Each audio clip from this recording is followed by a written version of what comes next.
Positive positive கேரக்டர்ஸ்லாம் வந்து நான் சொல்லிடுறேன். பாசிட்டிவ் ரோல்ஸ்லாம் ஆக்சுவலா வந்து இந்த கார்ட்டூனே வந்து யாருக்காகனா நம்ம ஜாக்கிக்காக தான், அதாவது Jackie Chan. So main role and ஹீரோவே வந்து நம்ம ஜாக்கி தான் வந்து ரோல் பிளே பண்றாப்ல. அதுக்கப்புறம் ஜாக்கிக்கு வந்து அண்ணன் பொண்ணுன்னு சொல்லிட்டு ஒரு கேரக்டர் இருக்கும். அந்த கேரக்டருமே வந்து மெயின் ரோல் தான். ஸோ அந்த கேரக்டர் பேரு ஜூலி. இந்த ஜூலின்ற கேரக்டர் எப்படி இருக்கும்னா லிட்டரலா வந்து சேட்டை பண்றதுலயும் சரி, ஜாக்கி பேச்ச மதிக்கவே மதிக்காது. ஜாக்கி எங்க போனாலுமே பின்னாடியே ஃபாலோ பண்ணிட்டு வர்றது. அண்ட் நோ வந்து மர்சி அந்த மாதிரி இருக்கும் ஜூலி. No mercy. ஆமா. அடுத்து வந்து ஜாக்கி வந்து இப்ப ஏதாச்சும் ஒரு மலையில ஒரு காடு ஃபாரஸ்ட் இப்ப ஏதோ ஒரு பழங்கால ஒரு டெம்பிளுக்கு போய் அங்க பழங்கால பொருளை தேட போறாப்லனா எப்படி தெரியாதுன்னா ஒரு என்ன சொல்ல ஒரு கண்ட்ரி விட்டு இன்னொரு கண்ட்ரிக்கு போற மாதிரி இருக்கும். ஜூலிக்கு மட்டும் ஆமா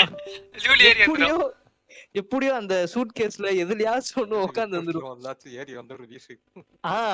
இப்படிதான் செட்டப் பண்ற கேரக்டர் தான் ஜூலிலாம். லைக் வந்து இது வந்து ஜாக்கி ஜானோட அண்ணன் பொண்ணுன்ற ரோல்ல நடிச்சிருப்பாங்க.